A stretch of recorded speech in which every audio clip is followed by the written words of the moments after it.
All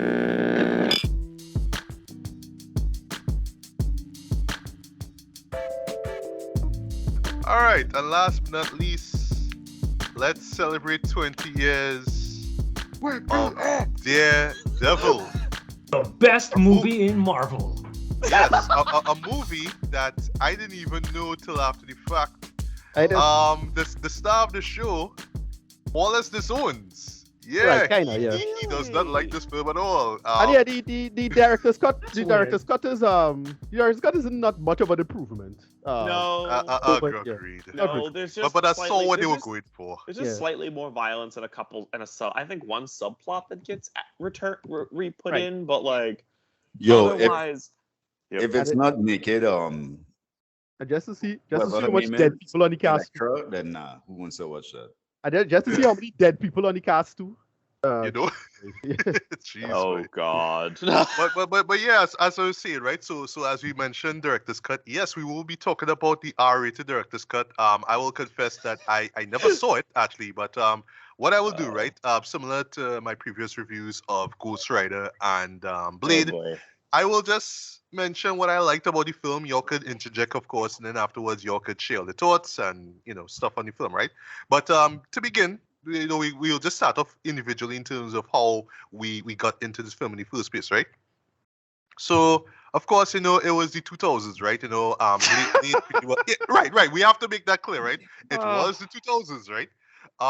Blade pretty much, opened the floodgates in terms of, this is how you should make a superhero film, right? And, it was a Marvel property, but, it wasn't true, Marvel Studios, Marvel at the time, right? It was true New Line Cinema, right? So 2000 came around, and, we had X-Men, right? I believe that was like the first film to come out through Marvel and Fox, right? And then, there was Spider-Man, which was through Sony, right? Well, through Columbia Pictures, right?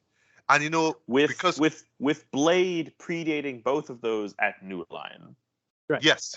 Because also how could we forget Blade 2, right? The masterpiece, right? Which myself, Ricardo, and Ashton covered last year, right?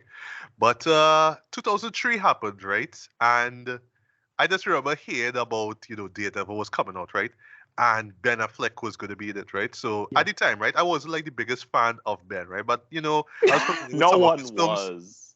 What he did before that, the Michael Bay plane movie, right? As Armageddon? No. Before that, he was in Pearl Harbor. He was in Pearl Harbor, 2001. Yes. Right. Yeah. Which I saw years afterwards. I was like, that's why I didn't go and see it in theaters. Yeah. I'm sorry. That love triangle. Trying to make a Titanic again, Drew. Yeah, it was pointless, right? But I have to talk about Ben for a bit, right? Yeah. So of course, Good Will Hunting, that was cool. What it was? When he was in Dogma, it was like, he's a bankable star, right? Like and he was a heartthrob back in the 2000s. I mean, let's be real. Right? But 2003 was clearly not his year, Trent, because in this year, right, he won, I believe, 3 Golden Raspberry Awards, right, for worst actor. God. But not 1, not 2, but 3 films. Back when the Raspberries mattered. Exactly. Yes. Yeah. Because there was Daredevil, right? There was Gigli, which I remember seeing on Stars, a year afterwards, because I just had to see how bad it was, right? And I keep calling that movie Giggly for whatever reason, but yes. I think we all call it Giggly, right? It was so deeply boring. I just didn't care at all, right? It was boring, right? And then a show that I heard through the grapevine was bad, and I never watched it, even though it's from one of my favorite action directors, John Woo, Paycheck. Right. Okay. Paycheck was a thing, yeah. But I don't know if you saw it, Ricardo, because I know you all. Here's the problem: is that Ben was incredibly overexposed at that point in time. Like, it was so overexposed. Listen, I remember this is right when the internet was kind of becoming a thing. But like, if you were to watch an E and all of these shitty stations that just constantly talk about celebrity shit, it's like the dude was just in everybody's face because he had like 2 girlfriends.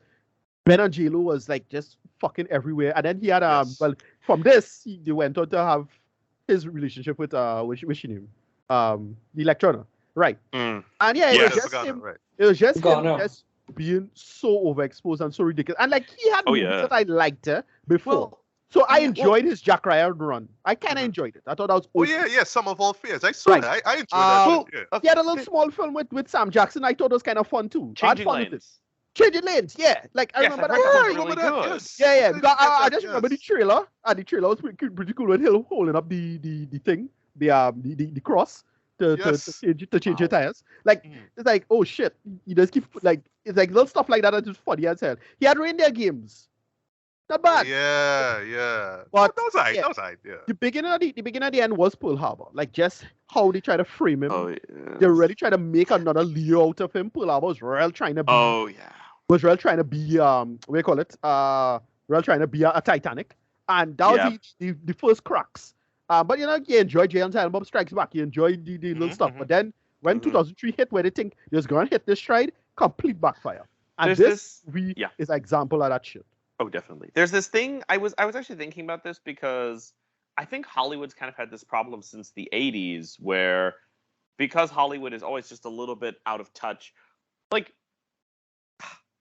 there's this whole academic discourse that has this whole, I don't know if it's David Bordwell or no, not David Bordwell, it's a different critic who proposes this theory that Hollywood manufactures taste, that people only like Hollywood productions because Hollywood designs it. And to me, the big proof that is not true is all the times they get it wrong, because this happens where on a regular basis Hollywood will try and convince us, the movie going public, that this person is hot shit, and they will put them in everything. They'll put them on every talk show. They'll have them do car commercials, and we collectively will go, no. Sometimes it takes a little longer, like Ben Affleck, where I think at first we kind of liked the guy. Like at first it was like, okay, he's funny, he's charming, he's charismatic, he can actually pull out dramatic performance from time to time.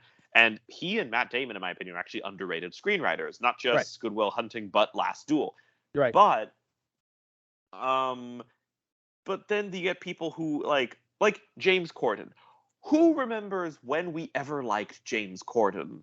Right. Like that man, like who is like kind of public enemy number one.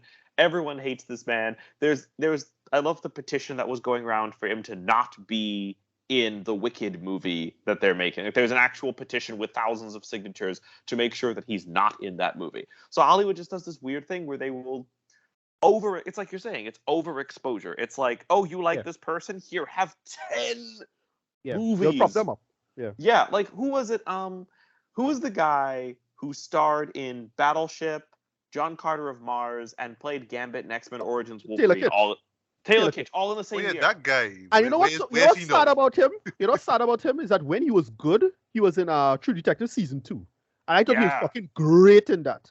Yeah. It is a sad thing because like Hollywood will just say, we'll make your career, you have the talent, and we'll make your career, and then it'll completely implode the career. And it's like, yeah, but it's a talented person you're more or less ruined by hyping them up. I don't know, I call it the Icarus effect. Too close to the sun, fuck them up.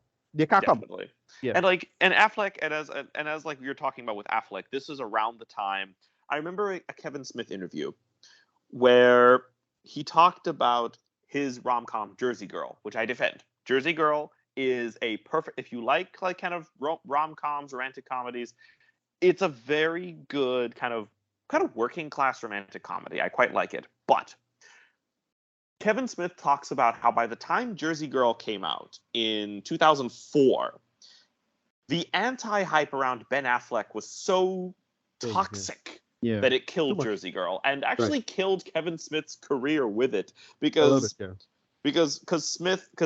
he'd been banking on Jersey Girl being his like actual debut as like a proper filmmaker with a separate cinematographer and moving away from the Jay and Silent Bob stuff, but the anti-Ben Affleck sentiment just dragged it was like a whirlpool. It sucked in everything that was too close. It was ridiculous. And that was the next year. Yeah. No, this stuff cycle. Like people just forget how fast stuff this cycle through. Right? They act as if, you're done forever, blah blah blah. It's like no, it was like less than 7 years from Batman and Robin to Batman Begins. I mean, it's a little bit of time, right? In fact, what makes the DCEU so incredibly, toxic is how long they take to recover, right? Or catch yourself, right? The shit like that, right? Like, no, this cycle stuff just happened within a year. And that is before the age of the internet, that's before Twitter. So far from now.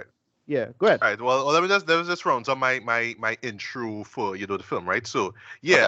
Okay. So long story short, I just kind of heard through the grapevine that well, actually, I was going to see it in theaters, right? But then you have to remember this was the 2000. This was already time where I got into it, right? So at a point in time, folks, who listen here, piracy was a thing, right? So right. Yeah, that's when it started. When movies came out, in our case, we would have to wait a day or two after it came out in the States, right? A leaked copy will come out, right? A pirate copy, as we call it in Trinidad, right? So I stumbled onto one and I watched it for myself. Yes, it was dark as hell. I couldn't make out half of what was going on. Even worse than what was being said. I just sort of watched it and said, okay, that's it. All right, well, I'm not gonna watch that. But I told myself, since I saw it, in quotes, right, I would wait till it came out on cable, right? And so then it came out on HBO, I believe it was, right? I saw it for myself there. I was like, all right, that was it. Okay, moving on, and that was it, right? Didn't really care to I'll probably watch it one more time, but other than that, I didn't really care to watch it again. I sort of forgot about it over the years. Same thing I could say about Elektra, but whew. Yeah. The only thing I remember about Elektra, well, two things. One, Jennifer Garner's outfit. I think she had the red on, for like the first time, because she didn't even have the damn red on in this movie, but whatever. Yeah. We only had to have one character in red, right? But whatever, right? I remember there was this dude, this villain side bad guy, whatever it is, who used to have like tattoos that used to come to life. I think that was it. Yeah, that was his actual name. Well, I don't know his name, but his character name was literally called Tattoo. Yeah. Okay. Hey, well, let's not laugh. Tattoo Rock, that's Mary Typhoid, Typhoid Mary, and right. She wasn't Wolverine. Yes, The Wolverine, which by the way is one of CC's picks for worst movies of the decade. Yep. Stand by that one. But yeah, if the character in the comics name is Tattoo, then okay, fine, right? But yeah, I saw that once on cable, didn't care for it at all. I completely forgot about it, right? But yeah, much to my surprise, I was reminded that this movie was turning 20 years old, so I gave it a rewatch, and I'll share my thoughts on that later on, right? But now it's just basically our introduction to the film, right? And then we will get into what we thought about it, right? Looking back at it now. So, Ashton, yeah, what was your history with, this movie here, Daredevil? Unlike everybody else, I was a real big Ben Affleck fan. All right, respect. As well as a huge Kevin Smith fan, right? Hell yeah, same. Yeah, so you don't know, I was a little skewed to this. I mean, I'm a nerd, bro. At that time, anything was good. You know what I mean? Anything was better than nothing at that time. But now you reach a stage where the saturation point is getting there. But back then, I can tell you the worst part of that movie. The worst part of that movie for me was it had a scene where I think he was sliding down like a railing.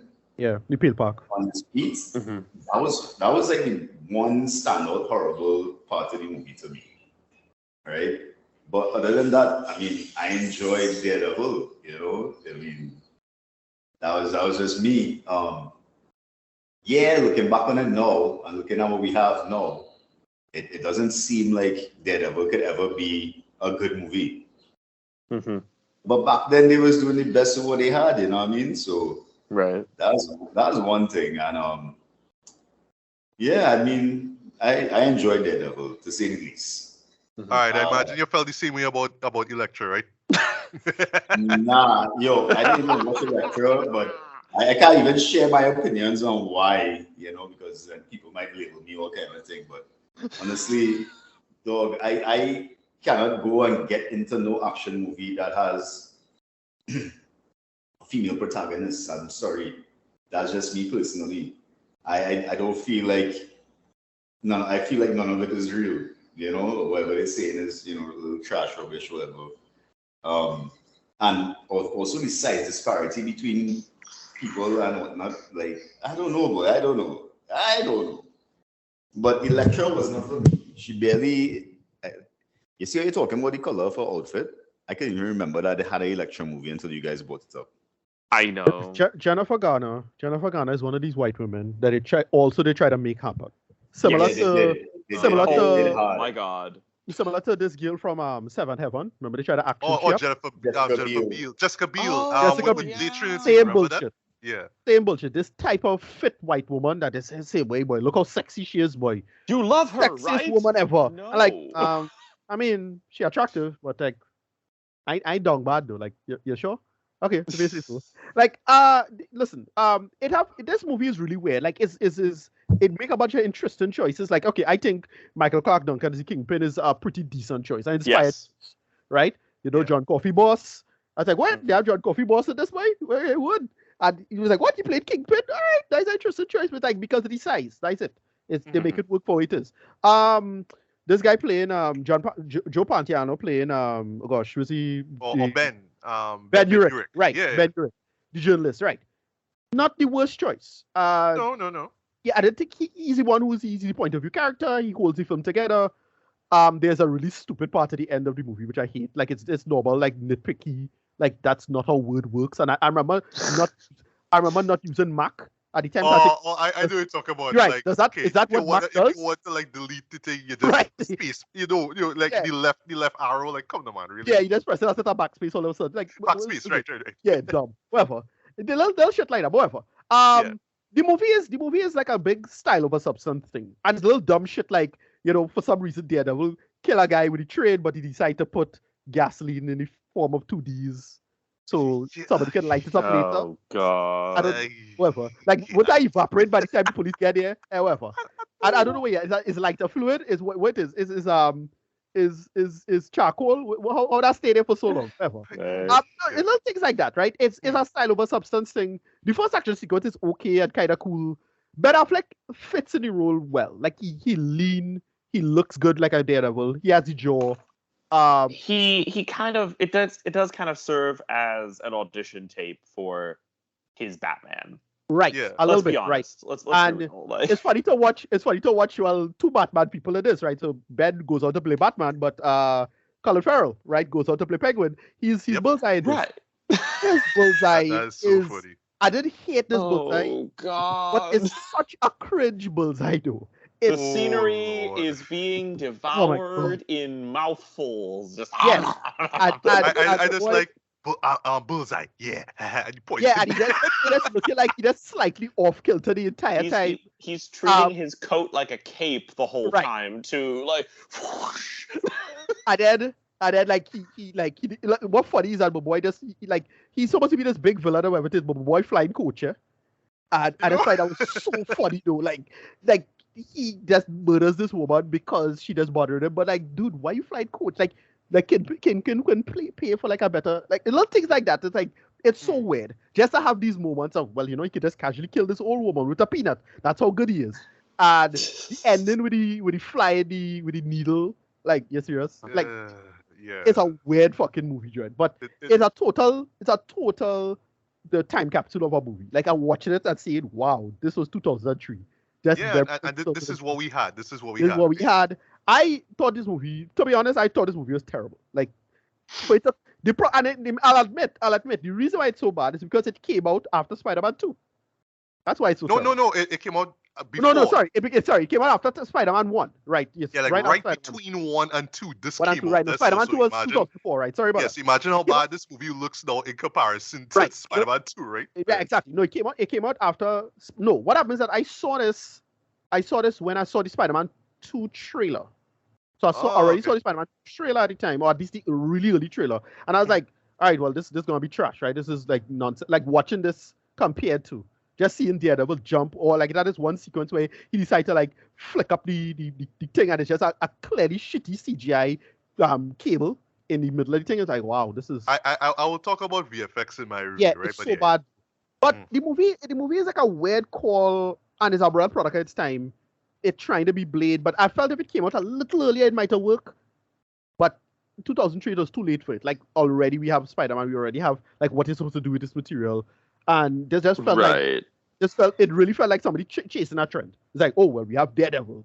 Daredevil's a kind of popular character. Spider-Man just came out. Yeah, Daredevil kind of like Spider-Man, right? He fast and agile, right? Kind of. And I forget the actor who they got for the dad. I thought that was an okay like choice, and that's him. Oh gosh, I forgot his name though. Yeah. Yeah. And then I was like, wait, where? Also, where's Stick in this? And that's another thing that kind of bothered me. Is like, Stick supposed to be in this?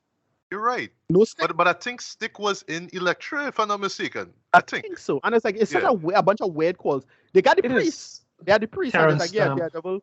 But they make a bunch of weird calls. He's sleeping in the water for some reason. Like what? Who's all of this? No, I assume it was some sensory deprivation thing. I saw he poured salt in what it the before hell? he went down. Yeah, it's like no, you don't need to do all of that. Like they made a bunch of bizarre choices even at the time it didn't work. Oh yeah. And it's a totally like incredibly clumsy movie.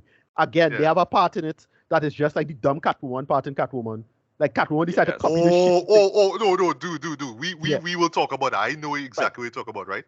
And it's stuff like that. Yeah. It just don't work. Jennifer Garner and him, they have atrocious chemistry. I don't know how they get together. They like each other, but they have absolutely atrocious chemistry in this. It's just a trash movie for me overall, and they don't hold up at all. And the director's cut doesn't improve matters all that much. It's the same bullshit with Batman v Superman. Same bullshit. Like it just how ironic is that, right? Right.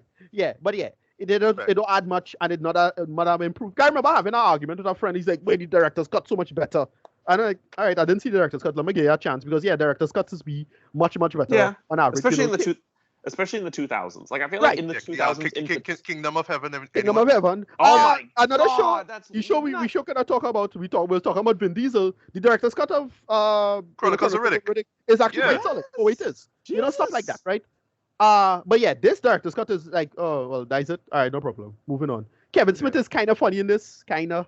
I didn't even know that he was in this until Tracy brought it up to me. Yeah, I do remember it. I do remember you. I did. I was the one who brought that up because it was. Right, yeah. Because I did a spit take. I was like, oh my God, this is 2003. Yeah, and I remember watching it and thinking, oh, that's Silent Bob. Oh, wood. That was about it. Moving on. This movie don't hold up at all. Ratings, I give it like a 4 out of 10 because like it does a couple interesting like shots, and I like the suit. Like I think the suit is okay. Yeah, it's early 2000s. We should leather up everything bullshit, but it mostly works for what it is because it's Daredevil. Like it kind of works for what it is. But yeah, until my boy what's his name, Charlie Cox come along. That's when they started doing it properly. That's when they really started doing it properly. And we call him John Coffey Boss. Yeah, he is a good kingpin, but I mean, compared to when Charlie Cox and him come along, like no, it's not close to take. He's just big and he's in a suit. Like, so that's about it. He didn't really do anything interesting with it. Like to be honest, but he was okay. Like all right, whatever. Moving on. Next. Well, I love the fact that you just dropped your rating one time because I wasn't even going to like delve into stuff that I like, right? And keep in mind, folks, I'm not gonna do a full play-by-play of everything that happened because we'll be here whole night. But no, it's just the stuff that work and don't work, right? But before we get to that, Tracy, your quick history with the film, and then after CC we'll just jump into the stuff that stood out and what doesn't, right? But yeah, Tracy, your history with the film. So two very, very important things about Daredevil. One, Ellen Pompeo. Ellen Pompeo, future Grey's Anatomy, and if you know me, you know how I still go. She was Karen Page. She didn't get a lot. Yeah, when I hear Karen Page, like, oh right, she was in this too. What? And right. When you think about how Karen has been developed, a la Netflix, it's like okay, that is something. But yes, future Meredith Grey was in fact Karen Page. And Kevin Feige, because you remember Kevin Feige before he formed Marvel Studios, he was a low level and then moved up as a producer. This was one of the films that has his credit on it as producer. Yes. And I recognize that. That's the one thing about it. It does have the blueprint for the MCU in this, or at least seeds of the MCU in this, because like Jon Favreau was Foggy. Yep. Exactly. Right. Which like, and I bring that up on both sides of the coin because there's always the people who are like, the MCU, Kevin Feige's God and knows how to do everything, and I give the man credit for what he does. But I also think, well, it bears repeating that Kevin was also there when Silver Surfer was happening and all this kind of stuff. But also you can make the argument that because he's lived through all of that, he knows what he wants and what he doesn't want, etc., etc. But Kevin was a producer on that kind of scene. So here's my thing with this film. One, and I keep coming back to as CC puts it, the existential crisis, because in 2003, let's see. Sorry. Thanks, CC. I really appreciate that. Listen, I was in 2003. I was already neck deep in advertising. I was maybe 21 or some weird year like that. And I had I'm seeing the old Mac that I had at my desk with the Spider-Man wallpaper on the screen, a big, huge Mac. That's to tell you how. So basically, for me, it was like, I'm old. But it's kind of interesting hearing you guys talk about like your feelings in terms of Daredevil. There's a little project that I want to do later on in the year, and I might rope you guys in on it. Mm-hmm. But I look back at these shows, and I see certain things taking place in these old comic book movies that you find like comic book movies or maybe even films in general are trying to do now and thinking that they're doing something blow mind and or representative. For example, the idea of Black Kingpin. That, because like I remember, I go back to things like the old Spider-Man cartoons with Kingpin and even the way how he is and that kind of thing. So the idea of bringing Michael Clark Duncan as the Kingpin, that, like if something like that happens now, there would be two streams of consciousness. One would be screaming, "That's not my Kingpin, bloody murder," and the other side would be like, "Oh, I finally see my." But that is something that was done there, and even the idea of trying to stay as comic accurate, even though it was weird in how they would have done it, trying to stay comic accurate, like that whole scene, even down to the dialogue where Bullseye says to Elektra, "Me, honey, I'm magic," and does that whole card trick and then stabs her. That is the night that Elektra actually dies, and that is the way how Elektra dies, with that whole the blade going through her almost to that level, and it's literally pulled from the page, and it's stuff that you see happening now in comic book films, where it's like, oh my god, it's that one scene from that one panel from that one book. I, for one, generally liked. So here's the thing: I liked Daredevil back in the day. I laughed my head off when Ben got cast as Batman, because we heard that he was circling on Warner Brothers, and there was a rumor that maybe he was supposed to be directing Justice League, and then I found out the news broke that he was going to be Batman, and I laughed because it's like, oh, Daredevil is going to be Batman. This is going to be hilarious.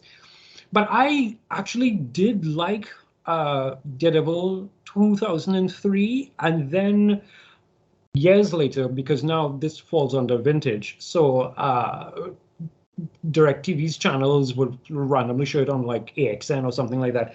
And I'm sitting there watching it, and I don't know if it's the mixture of hearing the old soundtracks or just watching some of these scenes play off again, go and stick a flower inside Nachio's coat and just, it's a pity she's going to lose both her parents.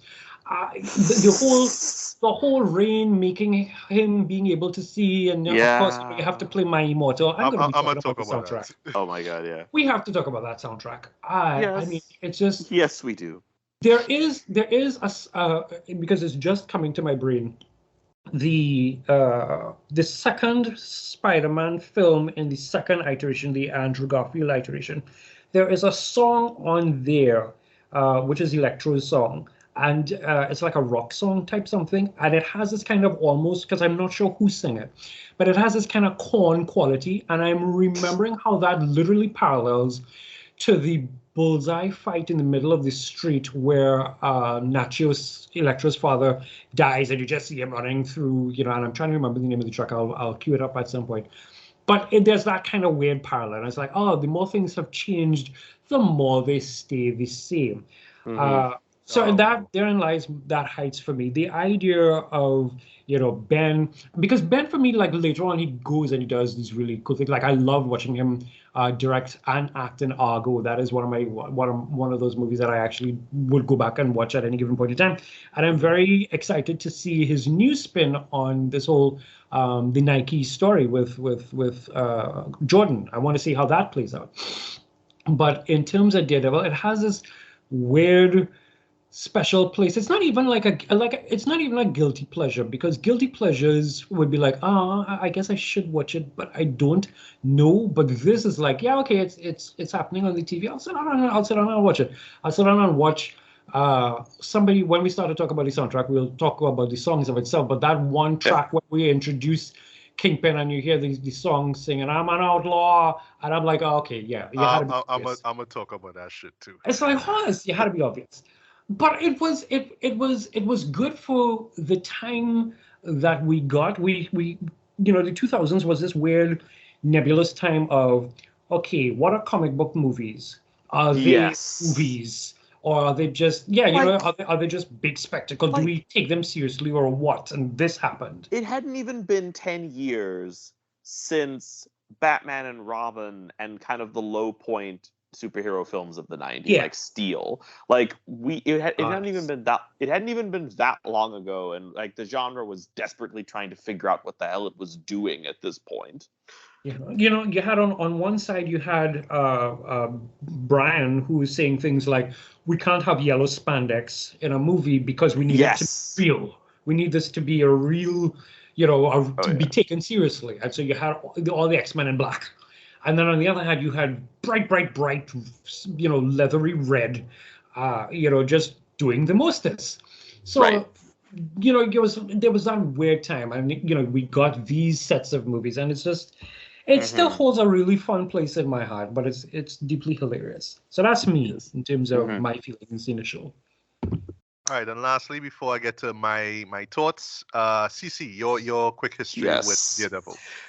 So, because in I'm about to date myself. Because in 2003 I was 7. I did not see Daredevil in theaters, obviously. I actually didn't see it until I was around, like, much, much later. I think I saw it on the internet, and I was around, 18, and I was finally getting into, R-rated movies. And so, of course, I checked out Daredevil. And I was also getting into superhero movies in general, and was, watching more of them. And even at this point, I was kind of starting to develop the same taste that I have kind of developed and even extended beyond, where I really didn't like a lot of the more grounded, gritty, super, like what do you expect? Yellow spandex or the Dark Knight type. Those weren't doing it for me. Those just weren't interesting to me. But I have always loved style. I have always enjoyed film style. I have always enjoyed films that don't I'm a storyteller. I love plot and I love dialogue, but at least in the medium of film, I appreciate films that don't just communicate their emotions through they don't just communicate their emotions through the story, they also communicate them through the visuals and the music and the editing, and use that to kind of create a transparent sense of emotion for the viewer. I've always had a soft spot for those types of films. So of course, the first time I watched Daredevil, I thought it was fantastic. Me as this teenager getting into superhero stuff and being a little disappointed by X-Men, I'm watching Daredevil, right? And it's like, oh man, this is where it's at. This is so great. It's so dramatic. It's so big. It's so over the top, and it's in a way that communicates. Especially since I'm very good at I generally judge films by their own rules. I don't have in my head an objective idea of what a good film looks like and project it onto all movies. I kind of see whether the films succeed at what they're trying to do. And at the time, I definitely felt like Daredevil succeeded at what it was trying to do. It was big and dramatic and splashy, and so it wore its emotions on its sleeve in a way that I felt like other superhero films and even action films at the time just weren't doing, especially for films with male leads. Because we've talked about this, for some reason when we make action movies for men, we tend to gravitate towards gruff, uncommunicative male protagonists. And as much as I will critique a lot about Daredevil, it is a movie that is very emotionally transparent in a way that I enjoyed at the time and I found really clear. And it was stylized in a way I enjoyed and found thrilling. Revisiting it later, I have grown. I am less than 1,000. I'm a few hundred films away from having seen 4,000 movies in my entire life. I've seen a lot of other films. I've seen more superhero movies. I've watched the entirety of the MCU. I have seen other Ben Affleck films, including ones he's directed. And now returning to Daredevil, I had actually had a copy based off like teenage fondness, but I had kind of been nervous to rewatch it because I was like, I don't know if it's going to hold up. And then Matthew was like, hey, I'm doing this podcast episode. And I was like, okay, here's the excuse. I've been looking forward to revisit this film. And so I did. And I'm in the middle. I don't think it holds up. I don't think it holds up. I completely understand why I liked it at the time, but it does not because I think what it's trying to do doesn't work. I just think that what it's trying to do has been done better. So I'm watching this film and I'm thinking of The Crow, and I'm thinking how much of The Crow is a masterpiece, and I'm comparing it to Daredevil, and I'm like, here's all these places that Daredevil falls short that The Crow does like laps around it. Here, there's ways in which Tim Burton's Batman does a lot of things better than what Daredevil was trying to do. There's a lot of there's just a lot of ways Daredevil has been done better. It's also a violent flashback of a movie. Like watching Daredevil 20 years later. That's not just 20 years of superhero film evolution. That's 20 years of film evolution. That's 20 years of film cinema history.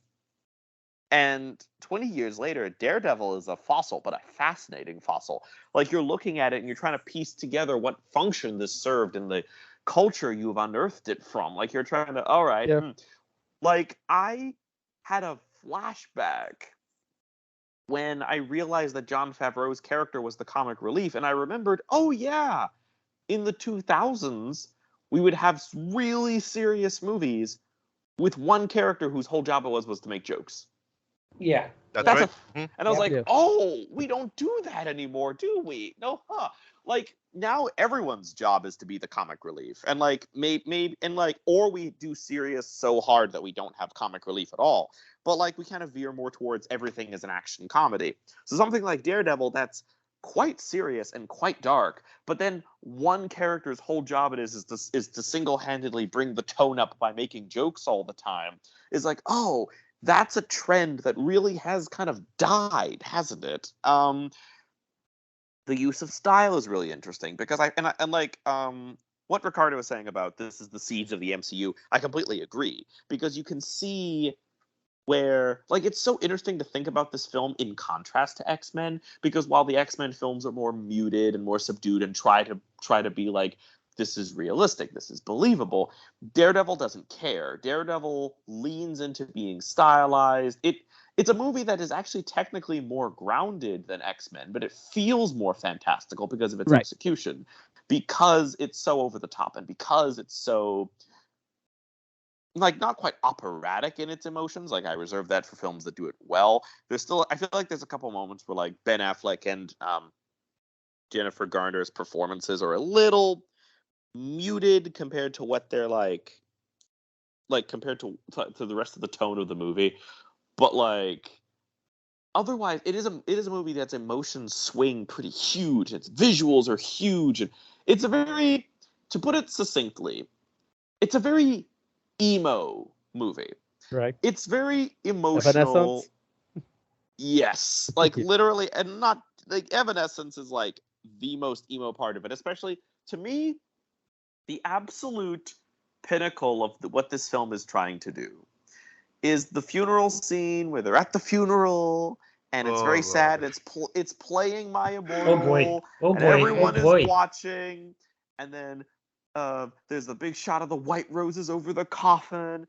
And they have the argument, and she's like, I want revenge. And he's like, don't do it. Don't go for revenge. And then it starts to rain, and she can see him, but then she opens her umbrella, and he can't see her anymore. And then then Kingpin throws the one red rose on the coffin covered in white roses, and I'm like, okay, movie, just take a deep breath now. And he smiles. He's smiling, and again, it's like the villain is the villain is the villain. Right. It's very much like it's emotional. It's over the top, but it's emotional and over the top in a way that particularly appeals to teenagers, which I actually find a little refreshing about it, because I feel like the kind of stuff we aim at teenage boys now is a little more serious. But at the time, like, it was so interesting because this is a superhero movie at a time when we definitely catered superhero movies more towards boys than general audiences. But it's a movie with Evanescence on the soundtrack, right? Like, this is really interesting. No, I'll mention something, and this is a kind of parallel. Go ahead. This is a parallel that you might think. So at the time, the marketing towards like doing the whole, and this is a similar pattern in hip hop. Who was popular around that time too? Who at least was now kind of waning, and the beginning of the end started for him. A little rapper called Ja Rule. Oh God. Oh yeah. And Ja Rule, why Ja Rule was big? That guy. Because what he did is the dual thugs need love too. Mm-hmm. That marketing was across the board. Wow. That whole, this guy's a badass and could, jump buildings and kick somebody's head off, but he needs love too. Love too. Yeah. That was it. So they that's doing the marketing. They knew they need to get as many people across to come through as well. And so that was very, very deliberate marketing at the time. That was there. So yeah. I was there. I was in high school. I remember. I know. Which I do find fascinating, because like, it really does contrast with some of the later. Like, I feel like by the time we got to the 2010s, we're not doing that kind of thing as much anymore, and it really is. It really does make Daredevil one of those movies that becomes weirdly, like, not historically important, but a snapshot of a very different time in popular culture. Like a very transparent snapshot that they probably didn't intend to be as much of a fossil as it is, but definitely a very fascinating little snapshot of where we were culturally. Right. But yeah. Yeah, indeed. So let me just run through some notes that I made while I was watching this, right? So you can interject, of course, right? Of course. I actually like the opening shot of this, like the title sequence, you know what I mean, with the animated New York City, and then it will just sort of dip to black, and you'll see these lit windows, and then you'll see the windows turn into Braille, and then you'll see the actors' names. I like that. That was really interesting. That was cool. Also, like the opening tilt shot, which follows like this long trail of blood, and you see Daredevil hugging a large stone cross. And I remember that from a comic book cover, so I had to Google it. I was like, all right, it's from Daredevil Volume 2, Number 3. That's from 1999, which is done by Joe Quesada, right? And actually, funny enough, Joe Quesada is brought up, or I should say, the name Quesada is brought up later on in the film, right? Yes. Also, speaking of references to comic book writers, points for the John Romita shout out, because when Matt has Matt's father Jack, right, has his final fight, the boxing match. His opponent was John Romita. I was like, okay, I see you. I see you, Mark Steven Johnson, director of Elektra and Ghost Rider. I see you, right?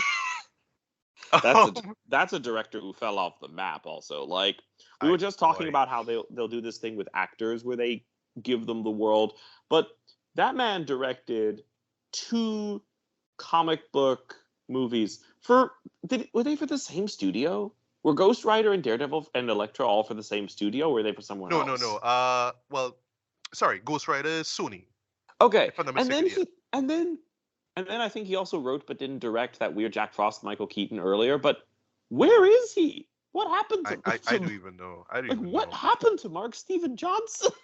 Yeah, like I hope he's not gone, but whatever, right? The backstory is pretty decent, especially how it shows the accident that turned Mac Murdock blind. But what will really make it work is because I mean, yes, we could talk for days about you just ran away, and there was like these vats of acid or whatever it is, and one of them just happened to do its thing, and some spill on his eye, right? It's convenient, right? But yeah, because of a forklift. Forklift, right, yeah. No, but what I like though is that is when Matt, who's a kid at this point in the film, actually realized that his father is like this enforcer for this mob guy. So he's like roughing up a guy or whatnot. It's like, oh my god, right? The guy, that mob guy, Fallon, right? It took me a hot minute to realize he's Mark Margolis. He's the one who plays Hector Salamanca in Breaking Bad and Better Call Saul. He's the old guy who had the stroke and he has his bell. He just goes. Ding, ding, oh no, yeah, right. So I know him. I know him before that. You know, before that, I know him from he was in Oz. That's why I knew him from. Oh, I still haven't seen Oz, you know. Yeah. He was in Oz as playing as the leader of the Italians, or like the older leader of the Italians, if I remember correctly. So yeah. He was there in Hollywood, like swimming around for a while. So yeah. Yeah. Right. Although the visuals don't really stand out, they kind of dated. I actually do like the radar visuals, you know what I mean? Like how he sees everything in sound and whatnot. That was interesting, right? Yeah. I think the most dated part of the visuals is honest. Like I think the visuals for the most part are decently stylized and fun. The thing that holds up the most is that dates the visuals the most is the CG. Especially since there's a lot of times when it feels completely unnecessary. Like there's a couple shots where Daredevil will just do a weird flip and suddenly we're not watching Daredevil, we're watching Fun in Balloon Land or something. Like and like those are the bits that to me feel the most dated. Like the style overall I think holds up, even if it's just a little less interesting than some of the movies it's drawing inspiration from. Again, like The Crow or Batman.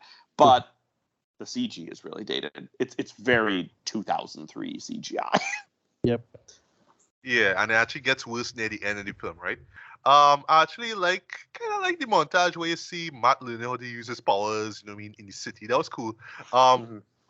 There's a nice bit where he uses his cane to stop a man who have like this newspaper in front of his face. Yeah, Stanley. And he realizes Stanley, right? Stanley cameo. I think this is like one of the first cameos that we've seen from him, and actually, if I'm not mistaken, probably the first or one of the first where he doesn't say anything, right? Because you know, usually when it comes to Stanley, he had to make a quip, right, or say something, right? But he's like, no, he doesn't say a word. I was like, all right. Fantastic Four came after this or before? After. Okay, well, yeah. Right. Way after. Yeah. That was the after. I think was he in Spider-Man 1? Yes, he was. I think he did. I know he was in Spider-Man 3, but I can't remember him in 1. I think he was in Spider-Man 3. I think in the first Spider-Man he was in the sort of party that they had before let me check Green this. Goblin crashed it. I think, if I'm not mistaken, right? Anyway, on the subject of like what CC was saying about, you know, this movie was tailor-made for teenagers, right? Yes. You could really see this in this montage, especially with the rock music that they use here.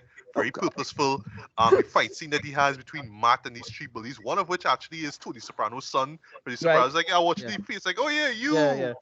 Right. And the music is so purposeful, right? Because it gives the bullies come up on this sense of triumph, like, oh yeah, they get his ass whooped, right? But for me, the martial arts fan in me kind of dug the way how Matt was using his cane to stop the bullies. Like, it's this kind of whoosher kind of style. Like, he will just kind of hit somebody and then just do a pose. Like, I kind of like that. But the backflip kick, though, like, you know his wild work. And remember, it is the early 2000s, so you know Romeo was Nike was a couple of years ago, and it did some, you know, and they had moments where it's like, yes, you know, they on a wire, so it's that kind of thing there. But again, it's a kung fu thing, so I like that, right? I even like how the flashback ends with Jack as in Matt's father, getting killed, right? Where instead of Bruce Willis's character in Pulp Fiction, who fled right after not following the mob boss's order, losing the fight. Man decided to win the fight, right? And then he get killed, right? And then, you know, the rose and all that kind of stuff, right? Mm-hmm. So in the Batman Forever review, which we did a couple of years ago, right? We spoke about a little something called Dutch angles, right? Now we have the courtroom scene with an older Matt boy. I'm just watching this, right? Now understand, right? Understand in terms of the film, right? We want to give the viewer perspective of how Matt sees the film, right? You know, it's all crooked, man. It's all about the injustice, man, right? And this is where you see the Quesada character, because he accused of beating up some woman, but he's like, no, I didn't do it, right? But I won't lie, though. Like, Daredevil have bars in this movie, though. So, like, in the end of the sequence, he says, Mr. Quesada, for your sake, I hope justice is found here today before justice finds you. I was like, wow, boy, that is. Do you remember, as you talk about that, do you remember that old TV series? I wrote that down. Dark Justice, right? Yes, that's I was thinking about the same thing. Justice may be blind, but can't see in the dark. And he actually says something like that. No, he says, I forget what he said. He says justice can be blind or something along the line of that. But when he said justice can be blind, I think about Dark Justice too, you know. I was like, what? Okay. But yeah, it's one of those shows where they just drop lines like that, right? Speaking of Batman Forever, boy, the first instance where you see Daredevil suiting up, boy, is so Batman Forever inspired. Oh yeah. Of K and all that kind of stuff. With a bit of Blade too, where you mean the Lord, where he's twirling the cable. The nunchucks? Yeah, where he's doing the whole nunchucks thing, and I'm like, the man has to make sure it's flexible, you know. So. I like, why are we doing this movie? And then he had the audacity to like do a close up of his eyes, and you see the city like superimposed on them. I'm like, oh god, really. Even the shot of him like leaping out the window and falling down alongside the building is very much like Batman Forever, right? But I won't lie to you, right? Just go into Jon Favreau, who I didn't even know was in this movie. Like, holy shit, you in this? Right. Ready, right? I forgot too. I genuinely did.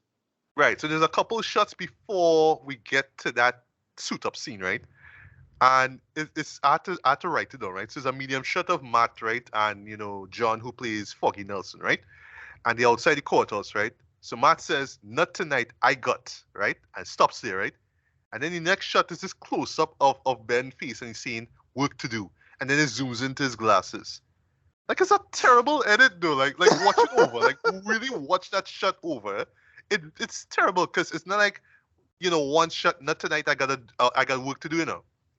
Your last three words, it just cuts this weird close-up of Ben, like, "work to do," and zooms into his glasses. Like, what is this? Like, it's terrible. It was really, really terrible, right? It's very CSI Miami, you know? Like, it has kind of like CSI Miami. Yeah! Element to it. In retrospect, it kind of reminds me there is an old book of Batman, where he's sitting down looking out as the sun descends into twilight, and a guy is standing up there talking to him about stuff, and the man is droning on and on about what's happening in Wayne Industries, and he's just there waiting for the sun to go down, and he's like, "I have to leave now, I have a meeting," or some dotishness along those lines. That, because I mean, for all intents and purposes, you know, maybe they would have veered into the idea of Daredevil being poor Batman for all intents and purposes. So I suppose they were trying to make that kind of, "I've got work to do," make it sound like if it was actually important, you know, the same way how Batman would have that kind of importance. That's just my random thought.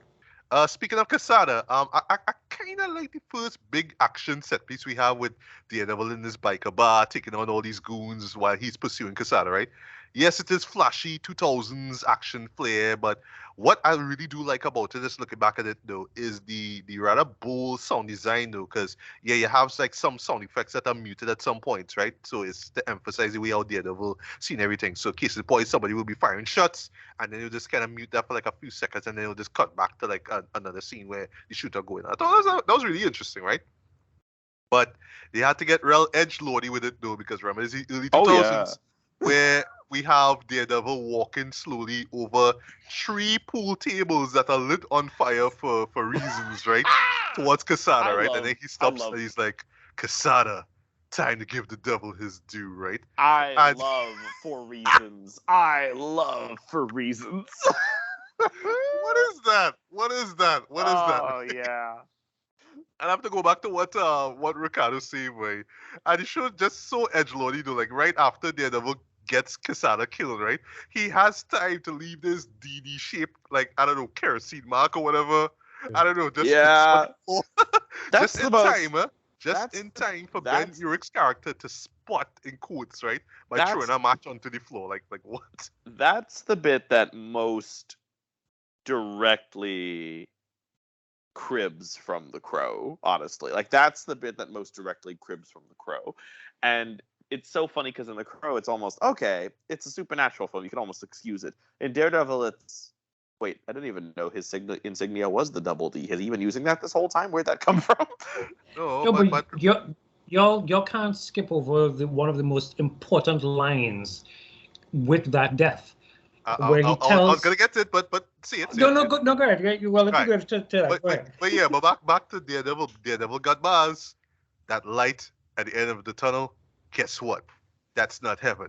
That's a sea train. I know. That's not heaven. That's the sea train. Wow. I love really, Ben Affleck being Batman, right? I love that in the 2000s, because all of our leading men had to be tough, gruff guys. Like tough, gruff guys, when they had to raise their voice, we just got roars, right? Yeah. Because they also have to make this. When they talk loudly, it has to be like this. Like, that's not heaven. That's the which Christian Bale actually did to good effect in Batman Begins, he did not. So like the swear to me. Do I look like a cop? Voice garbage. By far the worst things about those movies. Yep. Where is she? Oh man. Or like in the Batman, what did you do? Right? So let's talk about Elektra Natchios. Oh my God. Okay. Played by Jennifer, where she now got her. Right? You can She's on Instagram doing joyful things. You can always tell. You can always tell when a movie is designed for teenage boys because of the way it treats women. And I'm not saying that Daredevil is especially egregious, but it kind of does the thing that a lot of especially edgy teenage boy shit does, where it's like, you can tell the world is gritty because of the way it treats women. And it's like, so you get, we're not even fully into his career as like an adult superhero. And we have like one prostitute beaten that he has to avenge, and then another one who gets shot that he has to avenge. And then, of course, there's the character of Elektra herself, who, I mean, she's actually decently written as far as stuff for teenage boys, female characters for stuff written for teenage boys goes. I mean, her fate is ultimately very much like, oh, okay, there we go. Yeah, but she's a fridge character, a little bit. Yep. Oh yeah, you're right. Yes, fridge. She's fridged pretty hard. It's like Daredevil needs that final motivation to go into the final fight. So, Elektra's dead, which makes no sense. Like, while we're watching this, my partner Eli, who has like never, not as much of a superhero person as I have, and has not seen most of these movies even back in the day, I turned to around the time she got stabbed and said, "Oh, and she gets a spin-off movie, by the way." Right. And they just they just turned to me and go, How? I know, right?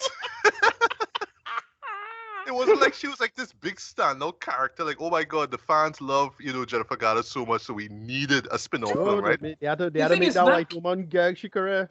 Yeah, but that was during the Alias era. Like, I mean, because you watch Alias every Friday or Thursday, whatever day it was coming out, it was like, oh, okay, so now she's Elektra, and then in Daredevil and wherever else. It didn't work out, but that was the era, and I was like, oh. Yeah, but get back to Elektra. Like, I love the intro with her though. So like, Matt is in this coffee shop with the piece of music that goes with it when she walks in the coffee shop.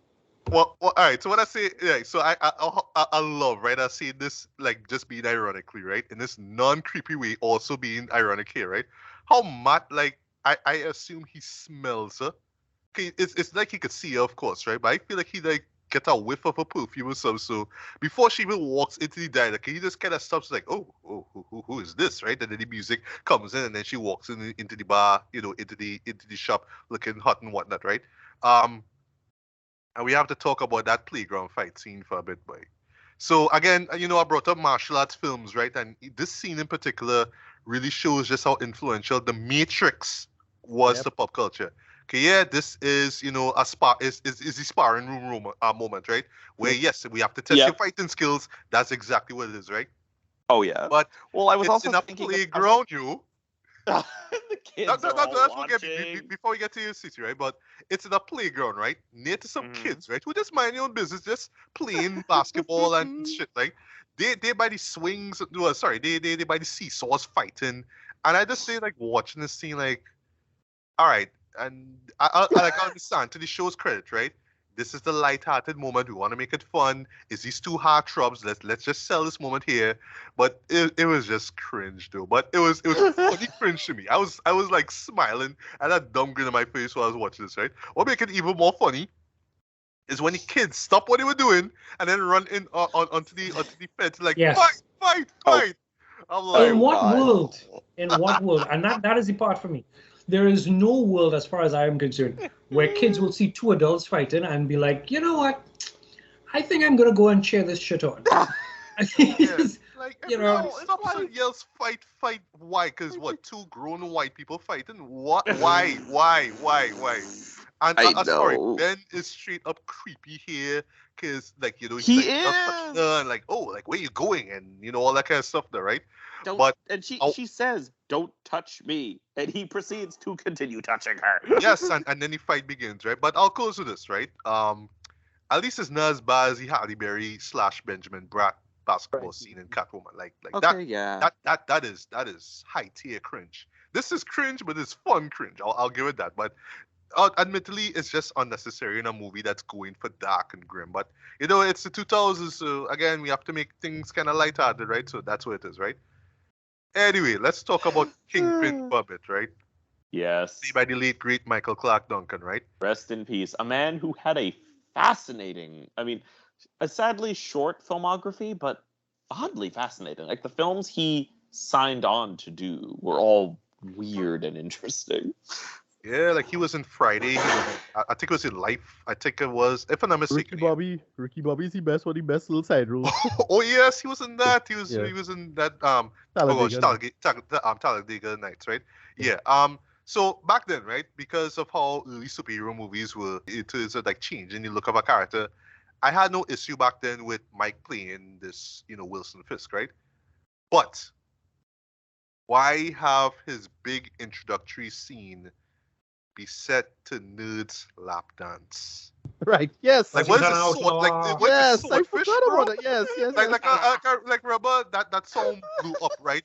Especially with the success of Swordfish, right? You know, kids actually. That's a big tune, boy. That's why. That's a big tune.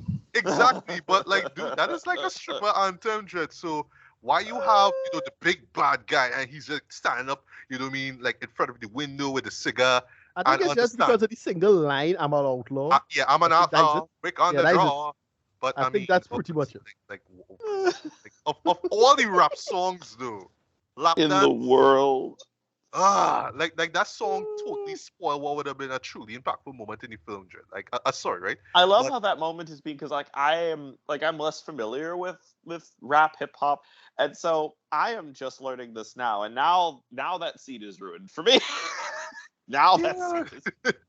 I didn't even know what the name of the song was. I had to go back and check it out to see what the name was. All I know is "I'm an Outlaw." Yeah.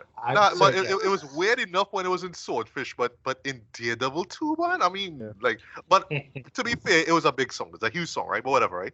But I won't lie though, like Michael literally crushes it in his performance. Yes. Though. Like not even 2 minutes into his introduction scene, he kills two of his bodyguards. Like, right after he just talks some shit about, in ancient times, bodyguards had their tongues removed before they in the job. He just like hit one man over the head and break the neck of another. Like, jeez, what the ass, right?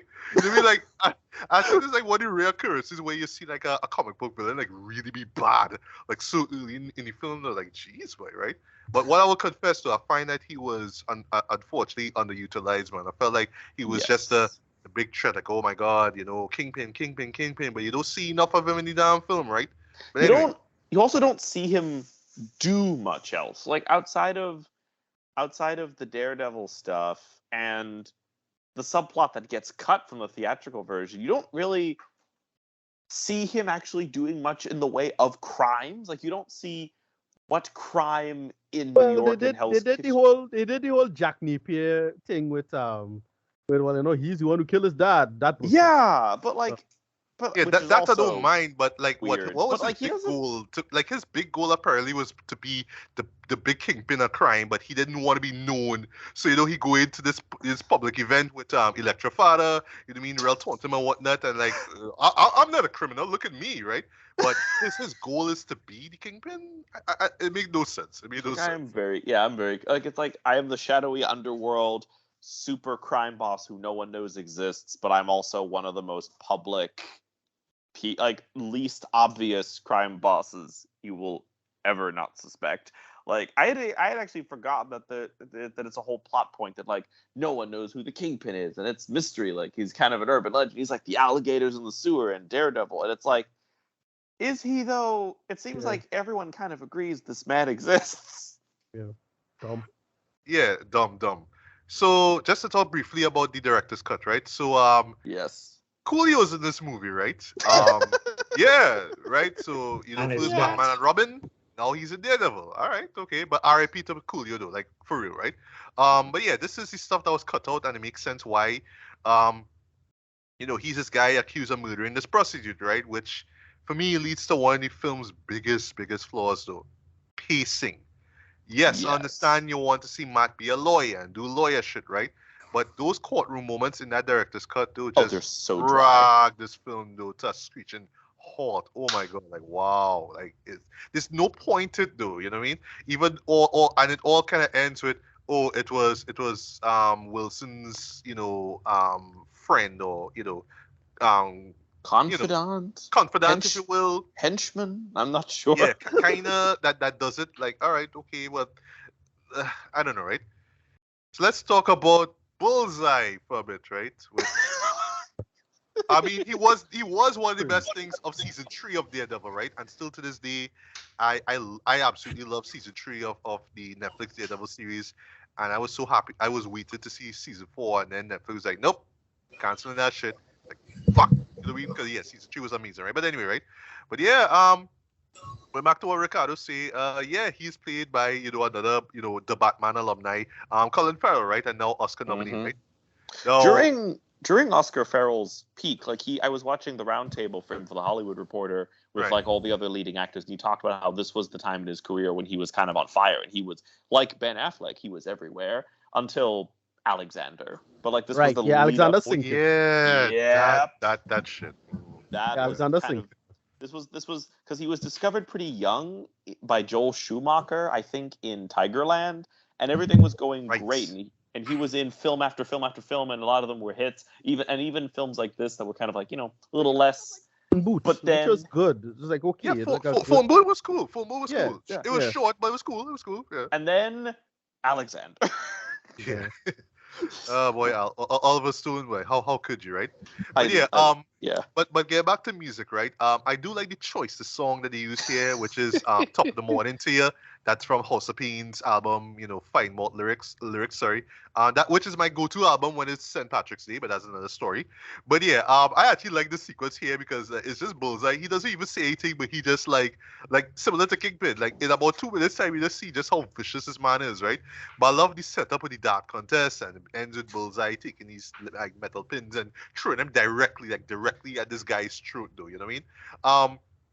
But really what make it work, though, is just the dark humor of it all, right? And this hearing that House of Pain song in the background make it work for me, right? And I won't lie, though, like Colin really revels in his character, though. Like take the scene in the airport, though. Like even before he runs into the old woman who he kills the peanut, right? You see, like, how he's going through the metal detector, he's going about, like, this Calvin Klein meal model, though, like, just showing off, like, his outfit. I'm like, wow, but like Colin, Colin, you having a lot of fun with this show. You having a blast. You know, there's some actors who you often hear that they are in a separate movie than what everybody else is. Yes. That was Colin's Bullseye for me. Oh, yeah. Like, I'm not sure what movie he's in, but he's having a blast. I know, boy. And before I forget, though, don't be a security or bodyguard for Kingpin, though. Like, the moment Bullseye meets, Kingpin in his office, though, like, Kingpin asks, "Oh, you were able to bypass security?" 3 pencils to a guy's neck, Like, Jesus. Wow. Jesus. Okay. Jeez, boy. No. Right? But anyway, right? So back to Matt and Elektra, right? So they hook up as they expect, right? And they have the first kiss, right? And they do this whole, "Oh, Elektra, don't go, stick around. Rain's coming, and when the raindrops hit you, I could see your face," right? Which is the movies we have seen. A year before, our movie came out, there's a little movie called Spider-Man, and lots of women love the fact that Spider-Man kiss MJ in the rain. So let's do that shit too, right? You know what I mean? And oh boy, like I get where they're going with emotionally though, but it's a cringe scene. Like I'm sorry, it's just a cringe scene, right? Listen, cringe is fine sometimes. Yeah. But right after that though, let's talk for a bit about VFX too, and just how it do work, how it don't stand out, right? So right after like Matt leaves Electra, right, because he has to go after this guy who's like beating up someone and saying, "Oh, the Kingpin told me to beat you up, man." There's a shot of him standing on a ledge though, and it is so painfully obvious he's in a green room. Like wow, boy. And that shot. Oh yeah, my I'm just God. watching this like I had to call like, ugh, that looked bad, right? And I mean, sorry to say this, but speaking of Spider-Man, this is one of those superhero movies where a majority of scenes take place at night, just so you can hide the unpolished VFX shots too of the lead character. It really shows, though. It really shows, right? But just to touch back on the funeral scene, right? But yeah, I mean, well, yeah, to touch on the funeral scene for a bit, right? Well, the one thing people do remember the movie is not the actual funeral scene itself, right? That's where Electra's father Nicholas dies, right? Because Bullseye takes Daredevil's cane and throws it like directly towards his heart, right? But how they use the Evanescence song "My Immortal," so now we could get into soundtrack. Just playing into my brain right now. Yes, I know, same. You're right, CC. The scene is cheesy, especially Electra's "I want revenge. There's no place for me," right? And then Matt is like, stay with me. Yeah, stay with a blind man, right? Who can only see you when rain falls, bro. Like, I mean. But the heights for me is, how you talk about pacing and cutting and that kind of stuff.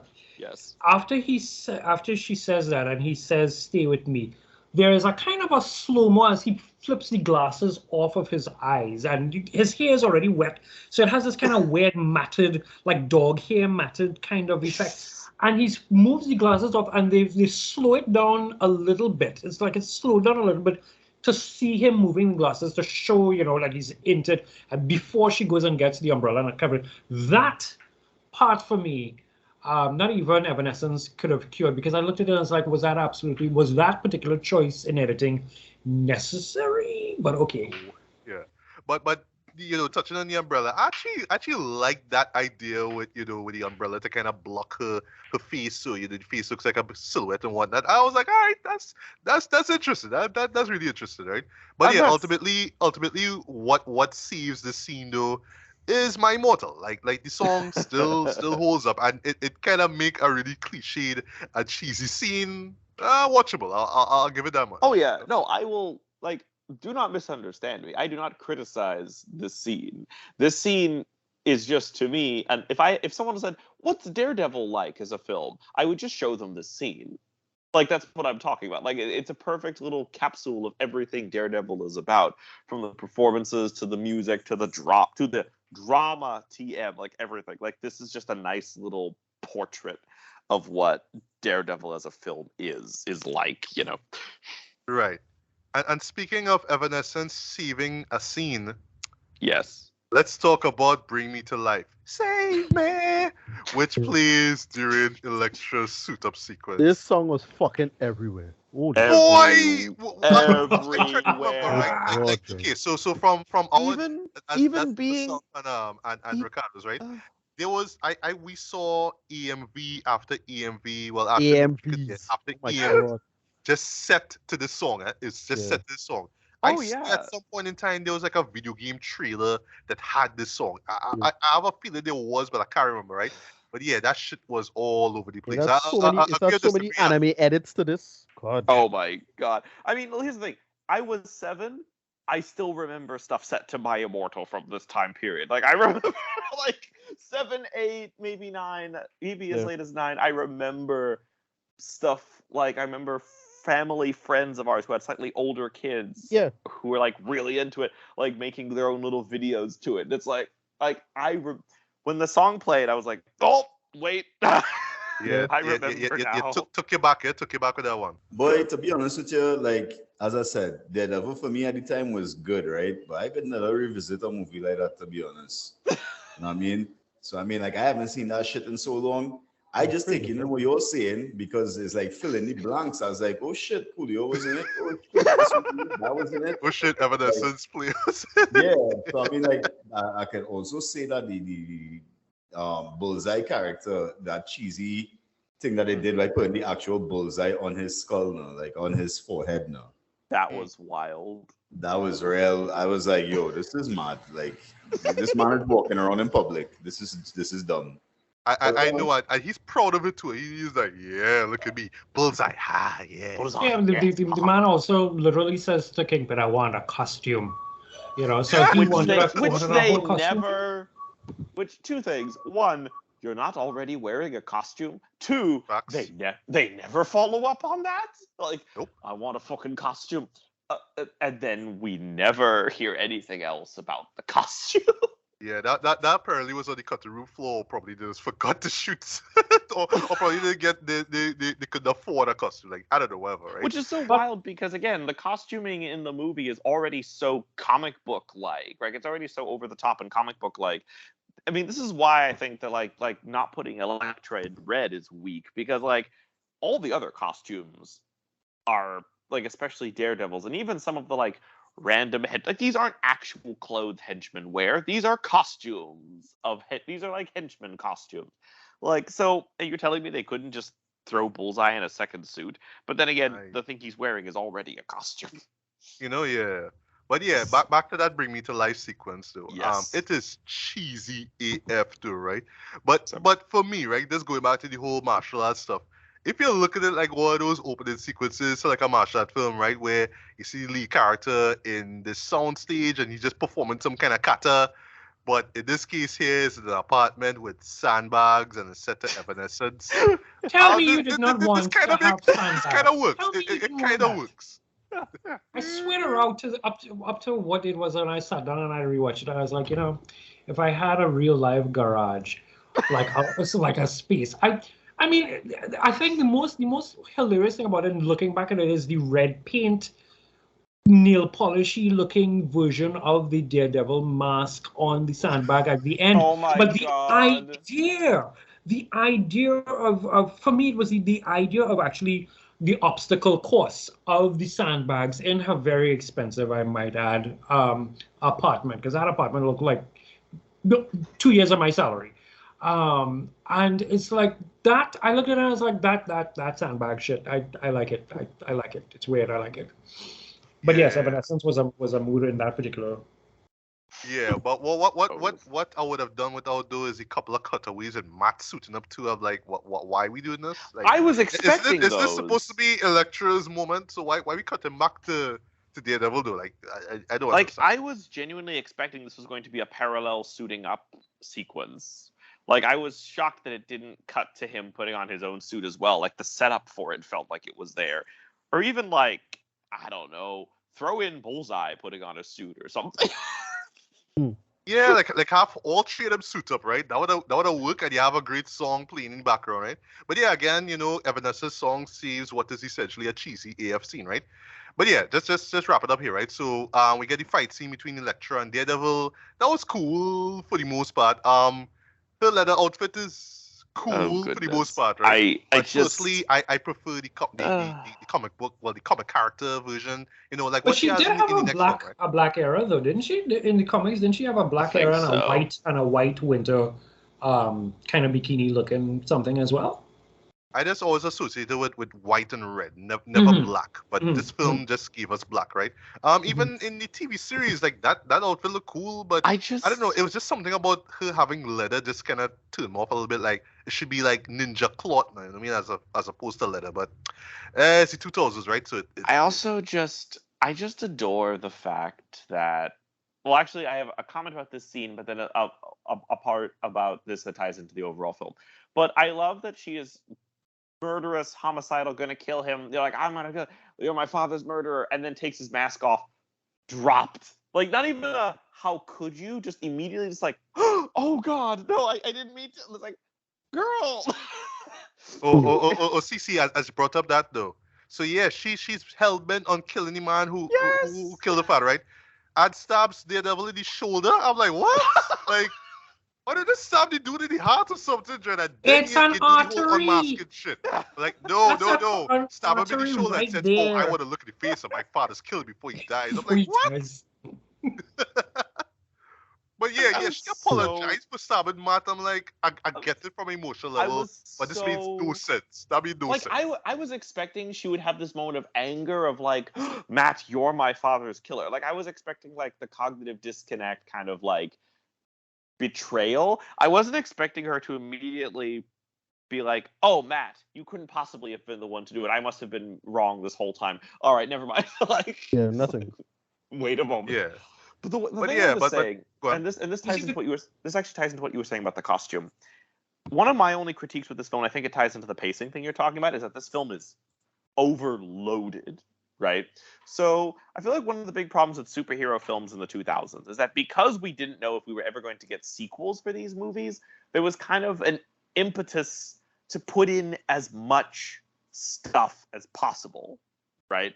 So this is a Daredevil movie, but we can't just have Daredevil. We can't just have Daredevil because we don't know if we're going to get another Daredevil. We're going to do Daredevil, Elektra, Kingpin, and Bullseye. And they've all got to be set up. They've all got to be explained. Some of them have to have extensive backstories revealed. Like Elektra we get to see Daredevils, but Elektra gets to monologue about hers in great detail. And we have to get all of it, and then we also have to see them be lawyers and crime fighters, and there's the reporter guy who's trying to expose everything. And the movie does such a clumsy job of tying everything together. Like, it's clear that they had like a list of things from the Daredevil comics they wanted to include, and then they tried to like I was there's a great channel called Super Void Cinema that does production history, and they did a great one on the history of how we got Daredevil on film. And it's amazing that earlier drafts of this movie were even more stuffed. Yeah. Like, they had somehow even more characters from the comics and more subplots and more this, that, and the other, and went on for even longer. And at that point, I'm like, are you trying to get a 4-hour runtime, or do you want people to just show up on camera, explain their backstory, and start fighting? Like, what? I think like one of the major things I will like flag as an actual major flaw with this movie is that they're clearly trying to get in as much Daredevil lore as possible and then still sequel bait. But that's the problem. Is that they don't think. The problem is that they're making the last movie in their life ever. No? That's So they're not thinking about like, hey, look, for this lore stuff, you don't need to do that. If you're making up your own movie, fine. But not for this, and that's the problem. It's a double thing. Like, no, this kind of stuff required you have to think out a trilogy and think out your material. Because in some ways, to be fair, like, you know, Sam Raimi does a lot of that too. Like, for the most part, it's just the difference is that Raimi understands you still need a little thing called a character arc, and you know, we call him Daredevil doesn't have a workable character arc because he did everything in flashbacks. That's the problem. So, I think Raimi also does a great job of being a little more focused. So, like, the first Spider-Man film only has one villain. Yep. And that is the Green Goblin. I mean, it sets up and gives stuff for kind of, you know, Harry Osborn Jr. stuff that we'll have in later films. But for this first film, this is the story of how Peter Parker becomes Spider-Man, and this is also the story of how Norman Osborn, becomes the Green Goblin and how they come into conflict with each other. And it's very focused and tight. I couldn't give you a one-sentence synopsis of what Daredevil is, because not only do we have the whole origin story, but we then flash, like, it's not even like we're seeing Daredevil become Daredevil, because we have the origin story, and then we flash to a well-established Daredevil much later. So we're missing that arc you're talking about. Yeah. Yeah. So so right afterwards, Bullseye shows up now. They duke it out and ends with Bullseye taking this Easter space card directed at Elektra, slicing her neck, and then, well, you know, followed by him stabbing her with one of Kai straight through her stomach, right? Yeah, the famous comic shot, yeah. Exactly, yeah. Oh, okay. Again, with the comic accuracy-ish, yeah. But he had the whole the blade point in the back of her clothes. Like in the comics. Like same thing. Which she actually replicate pretty well, right? Yeah, and like I said, the line that even the line that he says there, where he says to her, "I'm magic," and then he does that. That is in one of the panels. Again, the first Raimi film does this, like same kind of thing, right? So you could tell I won't go as far as saying cargo cult in Raimi, but a little bit. They clearly like watch Raimi and say, well, clearly. They do a lot right. Let me borrow from that little thing. Yeah. Raimi is a blueprint. Yeah. I mean, right. Oh God, I didn't want to say that, but okay.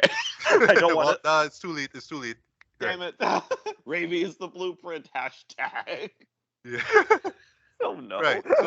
So then we get the Daredevil v Bullseye fight scene, right? Which is easily the most over the top sequence we get in the film, right? Yes. Where it's set in this church and it's them dangling off like these organ-like tubes and oh my god. Well, of course, we need to remind you how Catholic Daredevil is. So. oh yeah, yes. Oh jeez. Yeah, but the VFX in this is horrible though, and where they take this fight scene. Where the film takes this fight scene is ridiculous, right? It's pretty bad.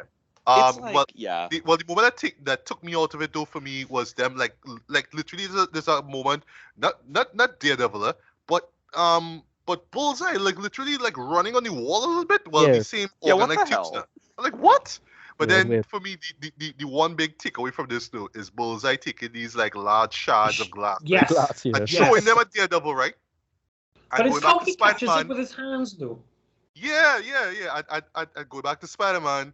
We have to replicate the shot now when Peter was dodging the blades. Blades, right? Yeah, but you see in that case where he was kind of moving back slowly and he was in one spot now.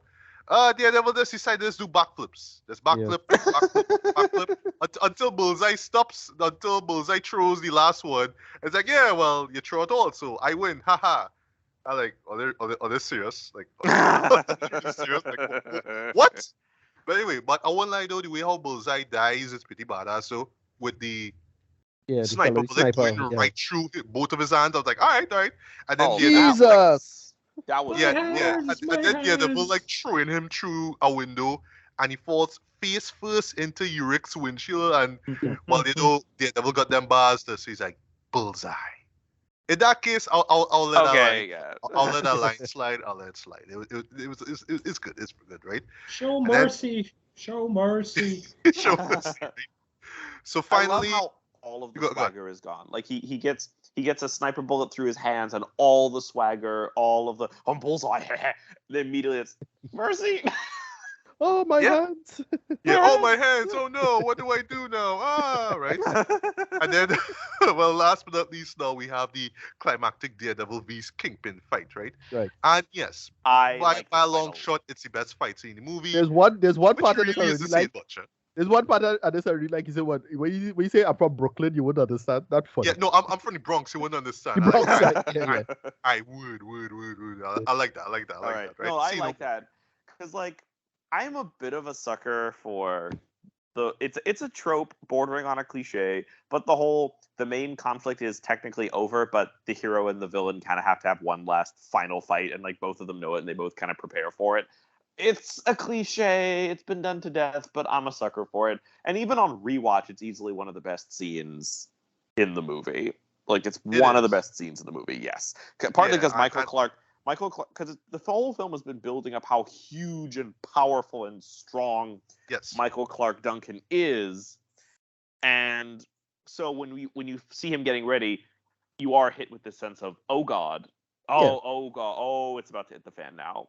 Oh my god, it's very big Thanos. All right, now it's my turn energy. Oof. Yeah.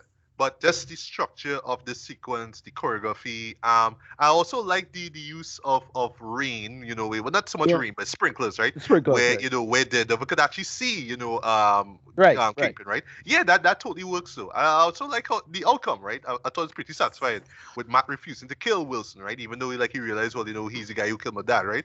Yeah. But it's like, well, you know what? Yeah, well, justice will be served. So the cops gonna come after you anyway, right? So I like that. I like that, right?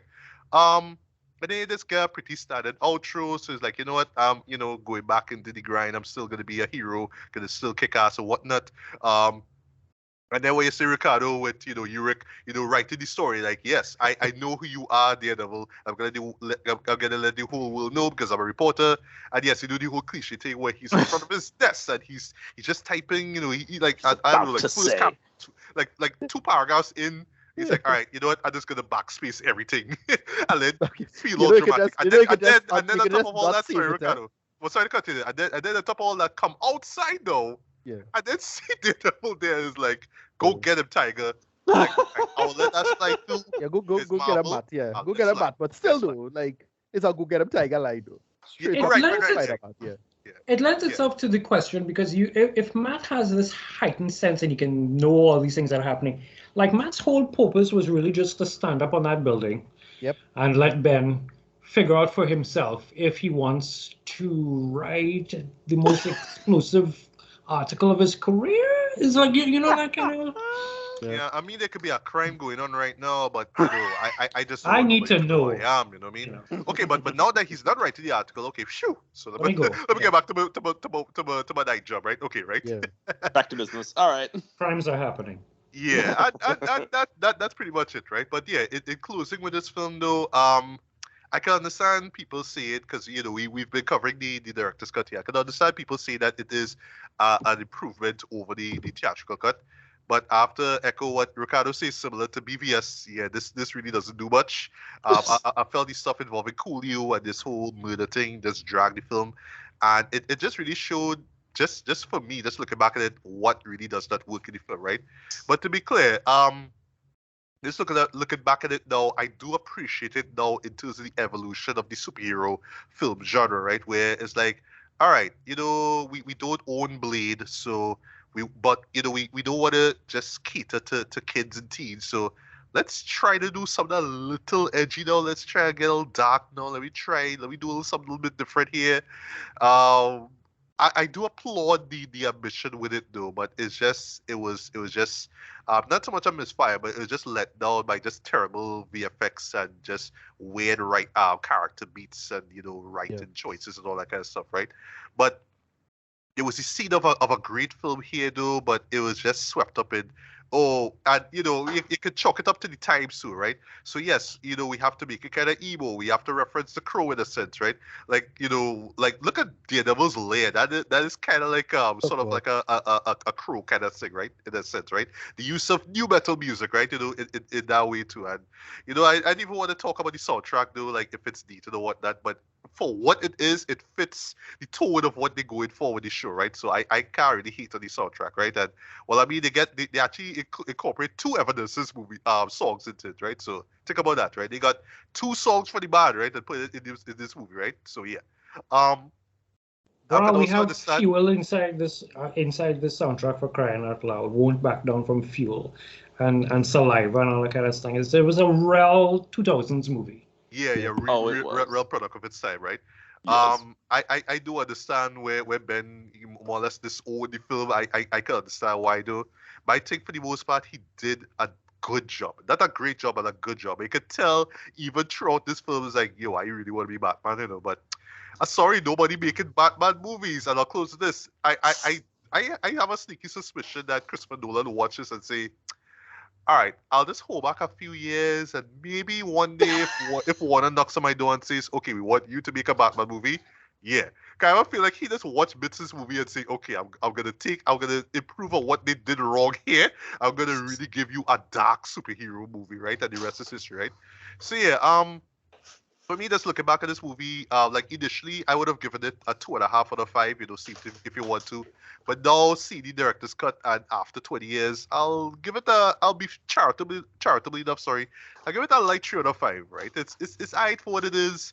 It's a product of its time. It's a time capsule. You watch it now, you can cringe, you can laugh at. Oh yeah, this was a thing back in 2003, and this is what constituted, superhero and action movies back then, right? You can look at it for like that, right? And thank you Netflix, even though those fuckers canceled Daredevil at the height of its greatness. Yeah, you have to thank Netflix for at least, believing, or I should say Marvel Studios for saying, let's just give Daredevil one last crack, man. And well, Charlie Cox now is Daredevil, right? And well, for better or for worse, but Ben Affleck is Batman, right? But we should not forget though in terms of I know it, yeah. But we should not forget though in terms of superhero film history that once upon a time he was also Daredevil, right? And well, Elektra is Elektra. Oh boy. That's all I'll say about that, right?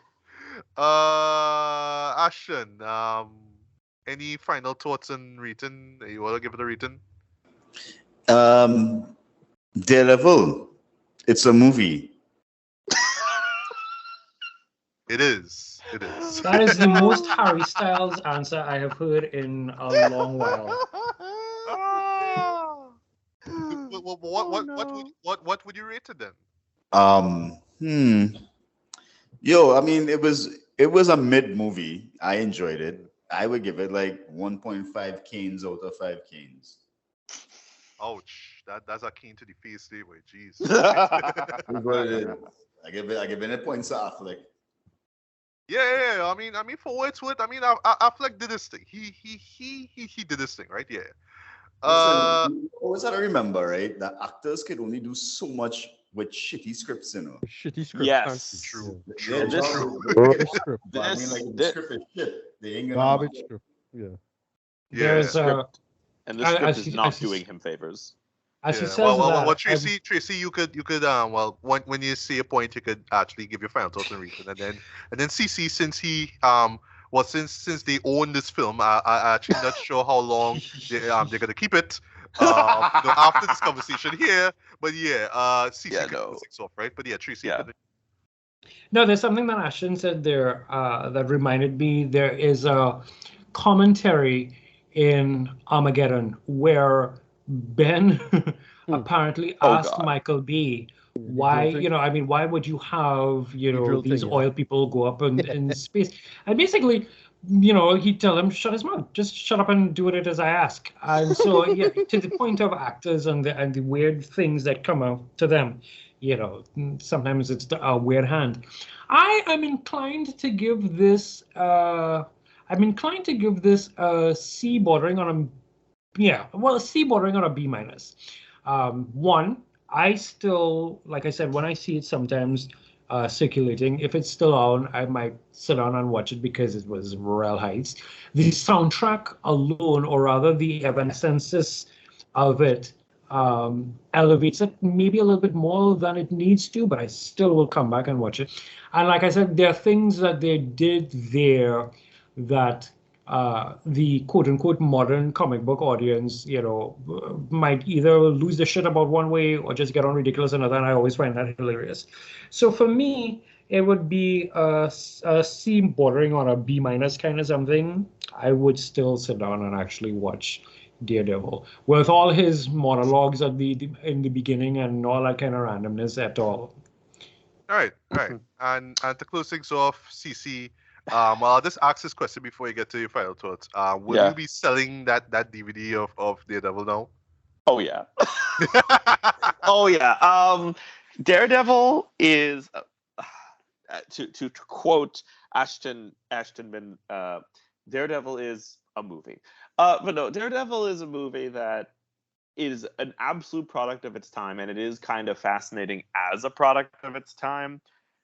For me, and it is a movie that also for me kind of says a lot about where I was at the time and why I liked it so much.